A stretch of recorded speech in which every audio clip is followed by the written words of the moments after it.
Hello, everybody, and thank you for stopping by. I want to talk to you about how food shortages continue, but I want to talk to you about a time before we had the abundance of grocery stores around us. Now, I don't know about your area, but I know in my area, when Walmart moved in, we lost an enormous amount of our local grocery stores that we had. We actually only have, I think, one other store that's not a Walmart in our town. No, there's two. There's two. But most of the stores were gotten rid of. And there was a time in this nation where there was no such thing as some commercial type grocery store that you could run to and get your food. It didn't exist. There wasn't a store full of meat and vegetables all around the, United States or the world. We didn't have shrimp being shipped in and ribeye steaks or even lamb chops from Australia. It just didn't exist. And so our ancestors before us always had a certain type of dry goods that kept them through really hard times. In every culture, there has been something like that. Amongst many people in the South, it was black-eyed peas or white beans or butter beans. Each culture had a different way of dealing with basically not having sufficient amount of food.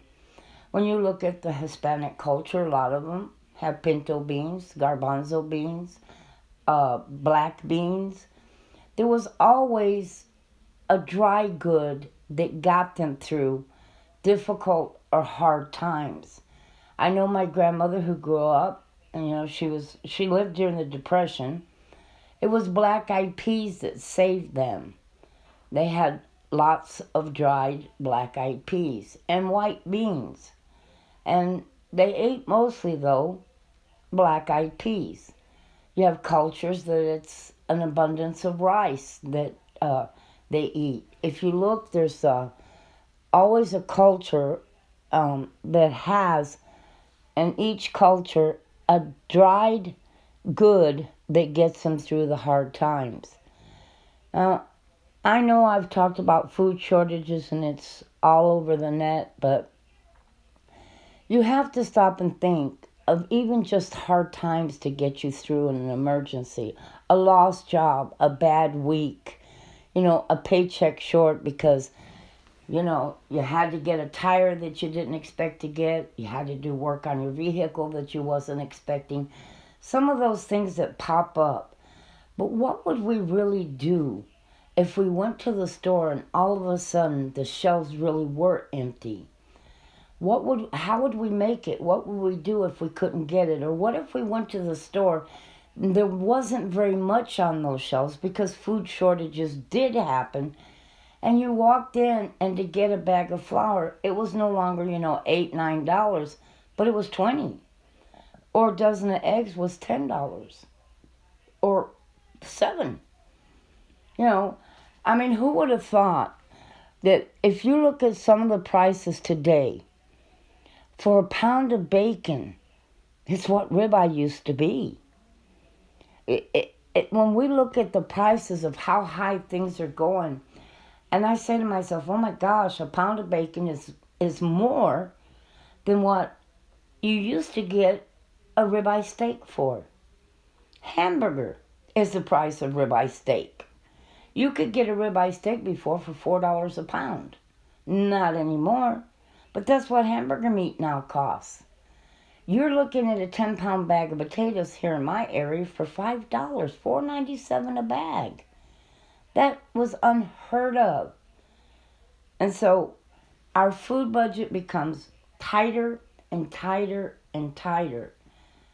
And we don't really stop and think what would happen if we went into that store and we found empty shelf after empty shelf and it became the normal.